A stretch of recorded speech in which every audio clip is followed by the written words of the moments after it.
I'm Michael Murata, and you're watching What Would Michael Do? Now, I try to have a salad every day because I love salad and it's really so good for you. And I always find that the best salads are the most uncomplicated ones.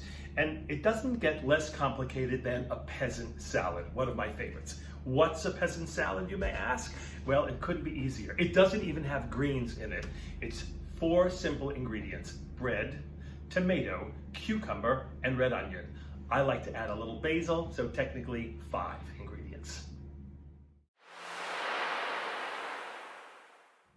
We're going to start with some cubed sourdough bread from a loaf that I didn't finish. And then we're going to drizzle some really good quality olive oil on top of that so that the bread really absorbs the olive oil. And while that's happening, we're going to prepare our tomato, cucumber, and red onion. Let's start with the tomato. I'm going to basically quarter these beautiful ripe red tomatoes and then cut each quarter in halves.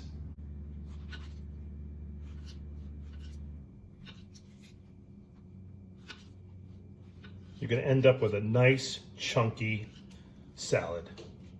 For the cucumber, you can peel the cucumber if you like. I like to keep the skin on. Some people say it repeats on them. So what I like to do is pierce the skin with a fork. First of all, it makes it easier to digest. It gives you the nutrients and the vitamins that are actually in that skin. And it's really pretty to look at. We'll cut it in half, quarter it, and nice chunks of cucumber. And you see that pretty little ridge you get from scoring it with a fork. I think red onion is the best onion to eat if you're going to eat it raw. It's really so flavorful and tasty, and it looks so pretty.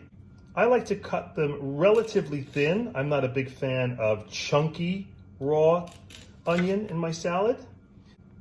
And you can put as much or as little of it as you like. Then I put it on its side and cut them into smaller tidbits. If you've been watching my What Would Michael Do's every week, you know that I like to stack my basil leaves. There are 6 leaves here. Roll them up nice and tight and give them a fine, fine cut. This is called a chiffonade, and it is the most flavorful way to get the best out of every leaf. And you can see that bread is really starting to be saturated with that olive oil. Turn them around a little bit, make sure all the sides are coated. And then what I'm going to do is just put all of my prepared cucumber, red onion, and tomato right on top of that. I'm not going to toss this until I'm ready to eat it so that the oil continues to absorb into the bread. And once we do toss it, we'll add a little balsamic vinegar, some salt and pepper, and call it a day. Well, it's been about 90 minutes since we added the ingredients for the peasant salad on top of the bread, which is soaking up that delicious olive oil. I've got water boiling for our pasta. It's Italian night. Let's toss our salad. It's hard not to think about my mother while I do this because these are this is one of the bowl of a series of nesting bowls I found in the basement after she passed away that she'd never used. Beautiful Corningware. And these salad tongs we use every single week. There's our salad, beautifully tossed. The olive oil in the bread is plenty.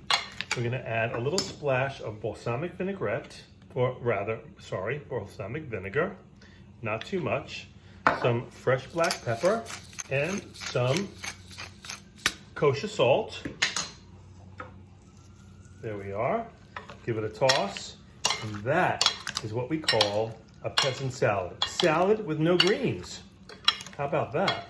Let's give that a taste. God, it looks and smells so good. I'm not gonna lie, it's a challenge getting all of that on one fork. You want tomato, you want cucumber, you want red onion, and you want that sourdough bread or whatever bread you have drenched in olive oil. Wow. But that's what we love about a peasant salad. It's a mouthful of flavor, of delicious things. Try the peasant salad. Believe me, you won't be disappointed. And while you're at it, hit that little subscribe button down there and hit the little bell too, so you can be notified every week when there's another What Would Michael Do? Thank you so much for watching.